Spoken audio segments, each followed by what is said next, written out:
Hi, everyone. Welcome to today's Career Chat. I'm Krista Harmon, one of the career readiness consultants with the Kent Intermediate School District, and I'm so delighted to have JaCoyia Jackson with us today. She's a marriage and family therapist. Welcome, JaCoyia. Thank you. Thank you so much for having me. I'm looking forward to hearing your career path and help young people understand your journey and might give them some insights into their career development path as well. We're going to dig into what a marriage and family therapist is, but why don't you start off by just telling us when you were 16 or 17 back in high school, is this something you thought you'd grow up to be? What were you thinking at the time?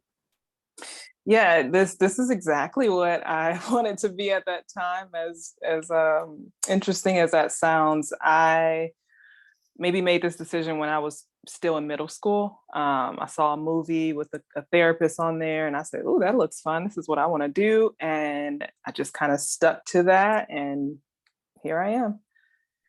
Wow, that's fantastic. That's a very rare story where someone as a young person at that age was inspired about a career and stuck with it. So good for you. So do you remember the movie? Yeah, it was Freaky Friday, the remake with Lindsay Lohan. I love it. I love it. Yeah. So those young people on the that are going to watch this, you never know where you're going to pick up your inspiration. So True. What do you remember kind of striking you about that scene in that movie? What kind of stood out to you? Yeah, so the mom was some type of therapist or counselor. And I just remember thinking, wow, she's really helpful. Or, just like, this is a cool job. Her office was nice. I mean, at the time I was looking at things like, oh, she has a cool office. She has a cool job. She seems like she's happy.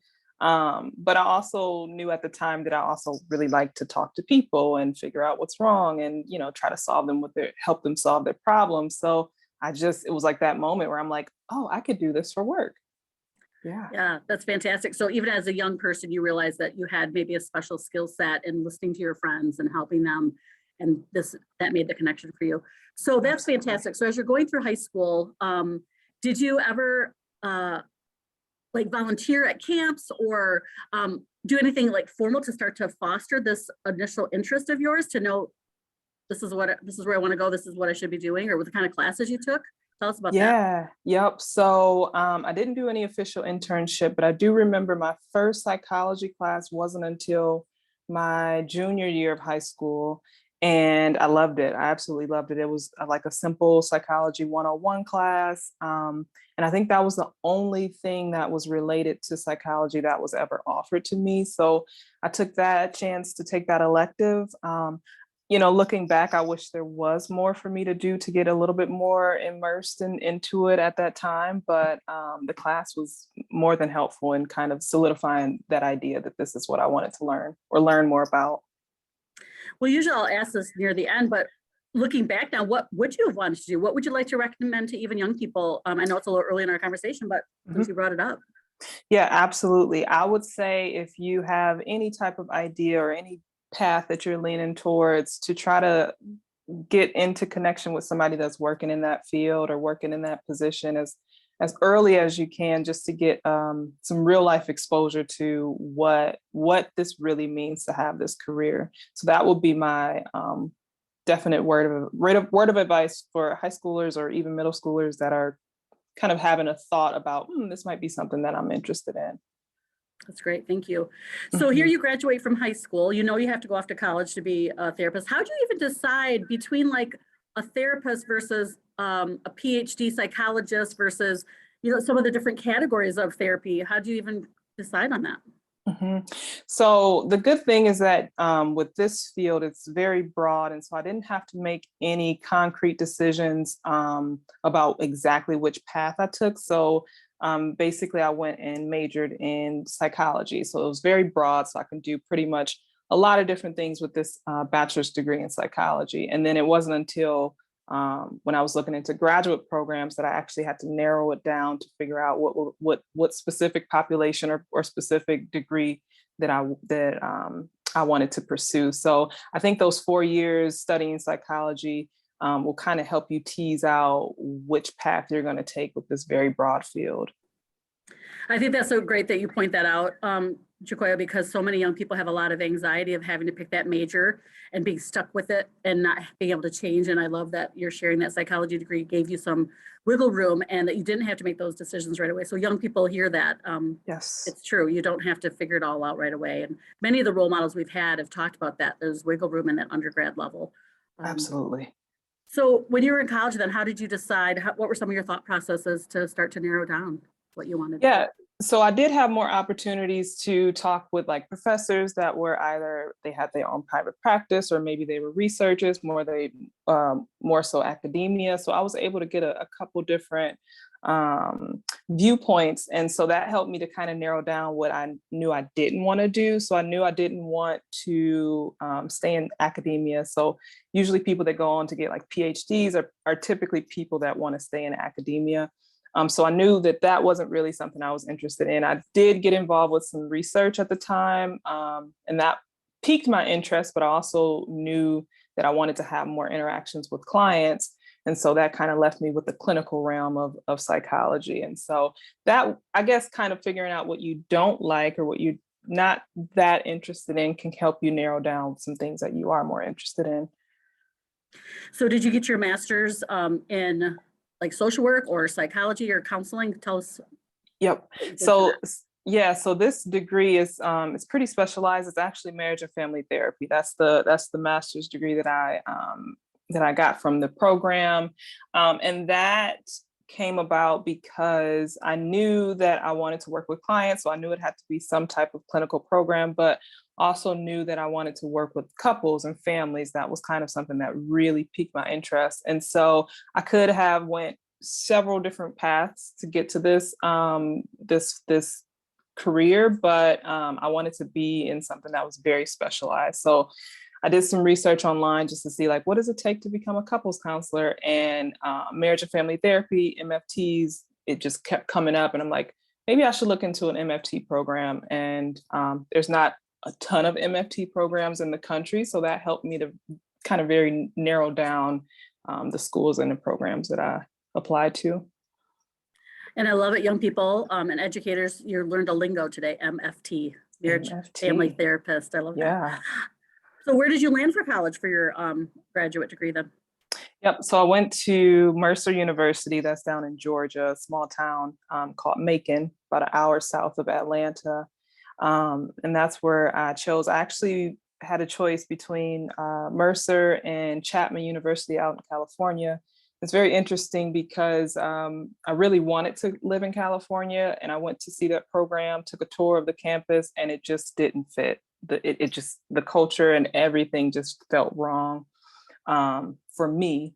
And so I went to Mercer, checked that out. It felt very right, even though it was a small town. I said, this feels good. And that was kind of how I made my choice. So I want to also highlight that kind of gut feeling that you feel maybe when you go on a college campus or go check out a program. You can feel if something may not be a good fit for you. Yeah, I've heard that. I love that advice that you have to experience it, meet people down there, like you say, get a lay of the land, the Yep. feeling of the building. So Mhm. I'm glad that worked out for you because, and Yeah. just for young people, if you do make a decision that you want to change, remember you can always transfer. So you're Yes, not even locked in with that decision because I think a lot of young people don't realize that they have that choice after their freshman year. absolutely. So I'll probably round back a little bit to some of your college experiences, but tell us then what a marriage and family therapist is and what makes that unique. Yeah. So a marriage and family therapist specializes in treating relational dynamics. So that basically means any two persons that share a relationship. Typically, that's going to be a couple, some type of intimate partnership, but also families. But it can also be friendships. It can also be extended families. It can also be roommates on a college campus. Anytime that person shares space and relational dynamics with another person, you can do what we call relational type of therapy with them. And so we learned all the basics of counseling and therapy that you would get in any type of counseling or therapy program. We just specialized more in that relational piece and learning how to handle having more than one person in the therapy session at a time. Sometimes having a family of 5 or 6 in a therapy session, and learning how to kind of be able to maintain some peace and clarity in that session, so that everybody can be heard, is a skill to learn. Yeah, I can imagine you have some stories of groups Yeah. of people. Yeah. Do you want, obviously you're not going to share names, but can you just give us an example? Yeah, a lot of times when you're in a situation with a family, you'll have a lot of different generations in that therapy room. So you might have very young children, you might have teenagers, you might have older parents, and you really have to be kind of aware of how you speak to each one, aware of making sure you give everybody a chance to speak up. You also have to maybe pay attention to this person's body language while also paying attention to this person and what they're saying. So it's kind of a lot of observing and scanning the room kind of the whole time. So obviously those type of real intuitive skills of being present and paying attention to those details is a very unique trait, I would think. Not everybody has that naturally. What Yeah. are some other just kind of traits that make people, especially yourself, a good marriage and family therapist? What are we looking for in young people? Yeah, so I think that overall, if you want to be a marriage and family therapist or any type of therapist, I think you really have to like people. You have to like talking to people. Some people are more introverted and they're really not into that. And so I'm not saying you have to be extroverted for this, because I'm in no means extroverted, but you do have to enjoy that conversation with people. So again, this was something that I recognized that I enjoyed doing very early in my life, just talking or figuring out what's going on with somebody else. And so that's an important kind of natural thing to have. But they teach you so many things in the program that involve things like having more empathy and compassion for other people, but also being able to, one of the biggest skills is being able to listen to what someone says. And so they teach you all types of listening techniques, active listening techniques, where you can hear what the person is saying, but also hear what the person's not saying. You can also read their body language. You can also read the other person's body language in response to what someone is saying. And so you learn those skills throughout the MFT program. I would also say problem solving. You probably want to have an interest in problem solving, because it can be very frustrating to try to solve this very intangible problem, right? A lot of times people come into therapy with, maybe emotional or psychological issues or concerns, and those are very intangible. You can't really qualify them that much, but you still have to figure out like a treatment plan and figure out a way to help this person. And so I think you have to kind of like that problem solving aspect of it too. Yeah, I think that's such a great thing for young people who are listening to this, to do some of that self-assessment. Like, if you like concrete answers to things, this may not be the right Yes, job, but maybe on the research side, when they're looking at, the data of studies or something. But yeah, to absolutely. be okay with a little gray areas, or Hmm. is that what I thought, or is this working? And because sometimes you don't get that. And how do you deal with that when you really wonder, like, did that help? Did that not help? Yeah, that's a really good question, because I would say that's one of the more difficult parts of the job, right? You may not ever know if it actually helped. And the other piece is, depending on the populations that you work with, sometimes you might work with younger children, and you might not know if you made a difference in their lives. And maybe 10 years later they think about you and say, oh, that was a great counselor or therapist, but you will never really know that. And so a lot of times in session, I'm probably just, especially if I'm getting to know a new client, I'm usually thinking of like a hypothesis, like maybe this is what's going on, or maybe this is the issue. And I'll just test that out. I'll ask them a question that kind of goes along with that line of thought. And they'll either say, yeah, exactly, or no, not at all. This is actually what I meant. And so I'm constantly just like throwing out hypotheses and kind of testing them and seeing if the client is going to latch onto that or agree to that. But yeah, you can treat someone for months and then they just stop coming to therapy. And you don't know if it's because they, are better or because they're worse or just another factor. You just really don't know. So that's a very difficult aspect, but I think something that's taught in a lot of programs is just to know that, the work that we do is very important, but also it's basically along the lines of you do the best that you can, you provide the most competent service that you can, and that's all you can do. Like, that's your role. It's not your role to fix someone. No one's broken. It's not your role to change someone's life. You're really just there to be kind of in that moment with that person for as long as they need you. I think that's wonderful the way you just phrased all that. Because young people have told me, like, I would love to be a counselor, but I'm not sure I could listen to people's problems all day and maybe take that home. So along those lines, how do you cope with some of that difficult things that you hear all day long? What are those strategies like? What would you like to say to young people? Yeah, no, I think if someone is thinking along those lines, that's actually a really good thing to consider, and I'll tell you why. Before I got into this field, so when I was a teenager, when I was thinking about this this career, I thought about being a therapist in a very like fantasy way. So I thought about how fun it would be and how nice my office would be, and talking to people about work problems or something simple like that. And it wasn't until I actually started my internship in graduate school that I realized that therapy goes a lot deeper than just talking about maybe a work issue or being upset with your sister or something like that.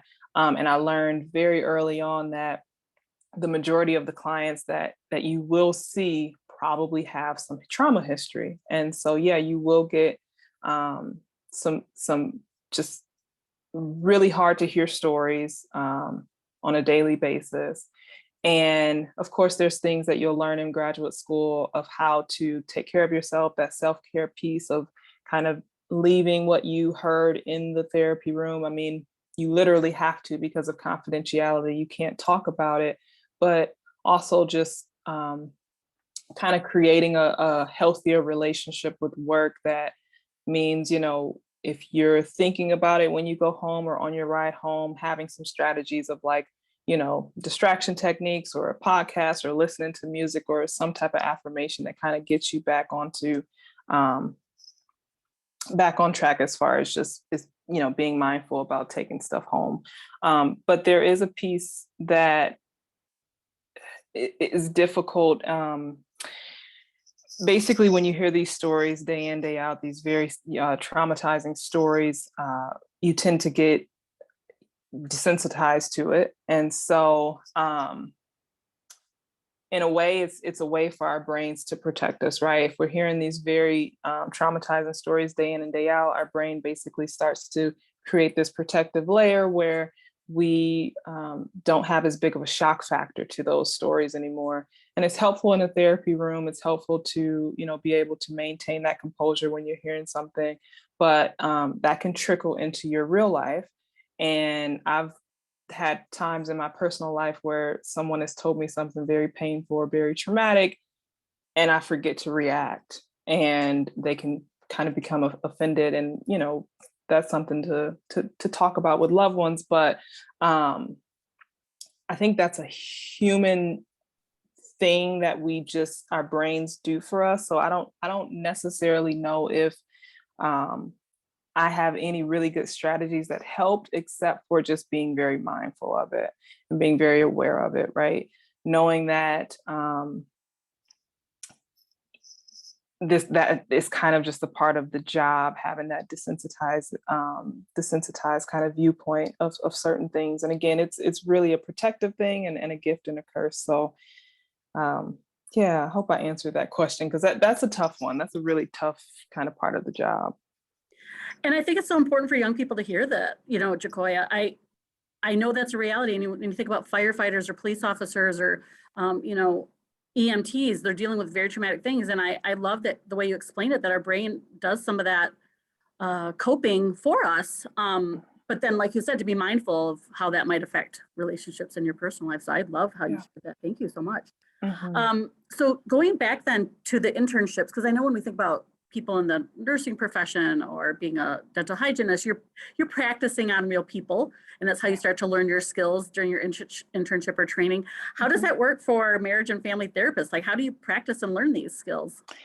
Yeah, yeah. So in your graduate program, you'll spend your first year doing classroom work. So you'll take the classes, you'll get all that information and tools that you need to do your internship. So the following year, you start with what is called a practicum. It's basically an internship period where you take up an internship at some place. For Mercer, we actually had an on campus. Well, it was actually downtown Macon, but it was owned by the university. It was a marriage and family therapy clinic, and so all of the students worked through that clinic.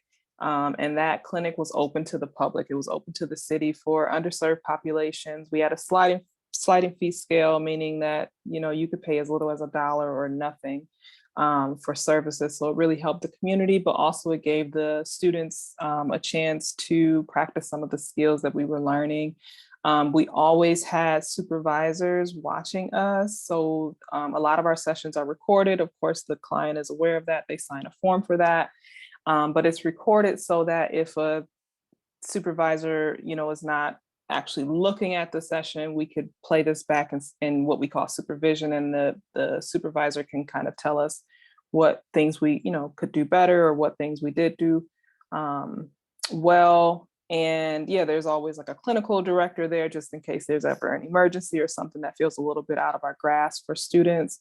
And then we also took up an outside internship, and so I was able to work at a residential facility for women with substance use, and it was a really great experience.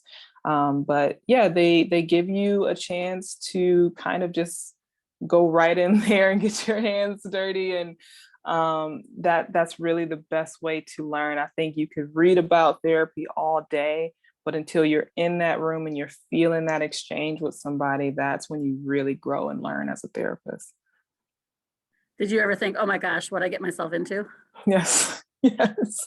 Absolutely. Yeah. Yeah. That thought came about. And I'll say something about that thought because I think it's a spectrum, right? I think when you're learning something new, you're typically not going to be that great at it. Like that's just the way it goes when you're learning a new skill. And so you'll have some self-doubt. You'll have some natural kind of, what did I get myself into? Can I do this? You'll have those moments, but I think it's very important to distinguish that from the other side, which is really feeling like this is not a good fit. Like, oh, yeah, okay, maybe this isn't the exact path I wanted to go. I think those can feel similar at the beginning, but if that feeling lasts throughout the internship, throughout the program, and you don't have any reprieve from it, that's something that you probably want to explore a little bit more with yourself or professors or whoever is around to help you with that.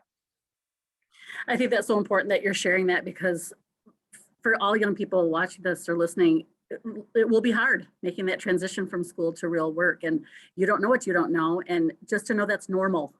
That's part of this transition to adulthood and your profession. So please, when you have those feelings, know that it's okay. And I love, Yes. JaCoyia, that you're saying to differentiate that from the kind of the long term. But yeah, give it a try, and Yeah. try, but it's going to be hard. Not everything comes easy. Think about doctors, when they have to start practicing on real people. It's one thing to do, lab animals and cadavers, but you got to have some Right. normal self doubt. I think that's a healthy I versus think thinking so too. you got it all nailed down. Like, oh, I'm ready for it. Oh, yeah. Oh, yeah. Yeah. I see you have a really cool T-shirt on there. Black therapists are dope. Is that what that says? Yeah. Yeah. I got this for So, Christmas a couple years ago. I love it. so I don't know what the statistics are as far as African American counselors. Tell us about that, and maybe why you'd like to see more people of color in this industry. Absolutely. Yeah, yeah. I don't know any numbers off the top of my head, but I can definitely say from lived experience, there's definitely a gap in African Americans taken up the career of therapist or counselor, especially African American males. I would say they're pretty rare to come about. Males in general are probably more rare to come about in this field. This is a female dominated or women dominated field. But yeah, I think that it's very important to be able to have more people of color go into this field for a couple different reasons. I don't think that you have to necessarily work with a person that looks exactly like you for therapy to be beneficial, but for some people that is a barrier, or even, part of the hesitation. If they've never tried therapy before, they might feel a little bit more comfortable or safe with someone that looks like them, or somebody that they think may understand them a little bit better.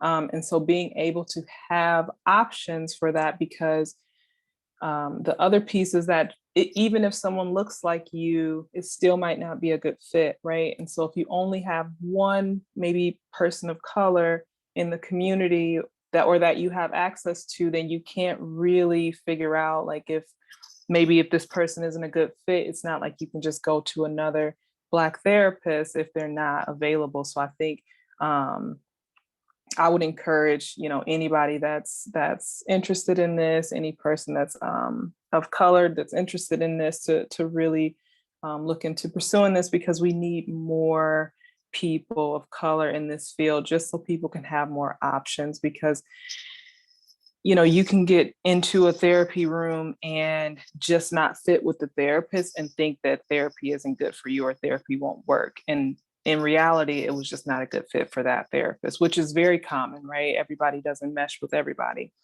So yeah, just having more people so that there can be more options, I think, is really important. Yeah, I love that. And so on that vein, I was able to have you share earlier some of the things that are challenging about your career. So this is your chance to sell it. What do you love about your job, JaCoyia? Yeah. Why should young people consider this as a field? Absolutely.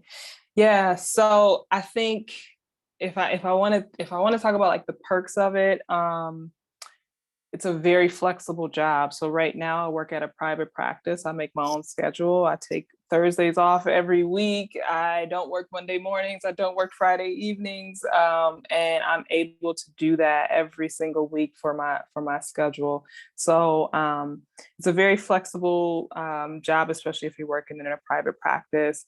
You also change, I think, and grow as a person when you go into the therapy field. I am completely different from who I was, and I won't say completely, but I'm very different from who I was before I became a therapist. You grow so much in so many different ways. You grow so much empathy and compassion for others, but that also ends up going towards yourself. And so you kind of just become a healthier person, a more psychologically healthier, emotionally healthier person. So yeah, it'll help you in your personal life. It'll help you in your relationships. And most of the time, it's actually it's an honor to be able to be in a therapy room with somebody that was once a stranger, and they're telling you all the things that they think about or feel. That's a very privileged position to be in, and I don't take it for granted. And although it can be very tough and very difficult at times, sometimes when I'm sitting there with a client and they're just, telling me something, or we're laughing or joking, and we have the best inside jokes because we know each other. And sometimes I just sit back and I just realize just how special that really is. And so, yeah, I mean, I think there's tons of more benefits, but those are kind of the peak things that stand out for me as someone in this field. Yeah, just hearing that, young people, I hope you're inspired by that you get that humbling position to help make change in somebody's life, to have a better life. That's beautiful. Yep. Mm-hmm. Well, that half hour went fast, JaCoyia. So I'm going to let you finish off with some type of final word of wisdom to young people who are watching this, and they've are here because they think they might consider this type of work. So anything you'd like to say as we finish off?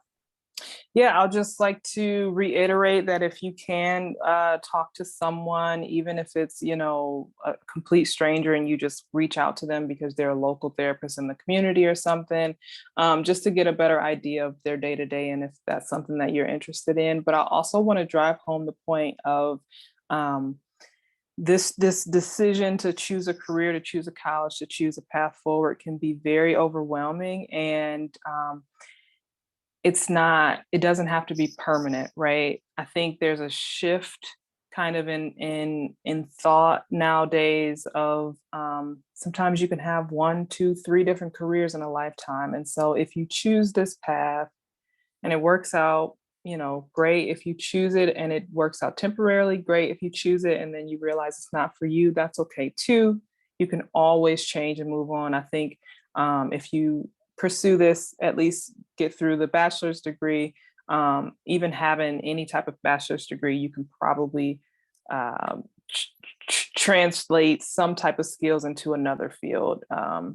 That's a very common thing nowadays, and I want to make sure that people don't think that once they make this decision that this is stuck or this is their life forever, because yeah, you can do multiple things in a lifetime. That's a great way to end it, JaCoyia. Great advice. So young people, Yeah. be encouraged, you know, just Mhm. keep moving forward and learn about yourself. Thank you for Yeah. making time to be with us today. We really enjoyed it. Thank you so much. This is fun.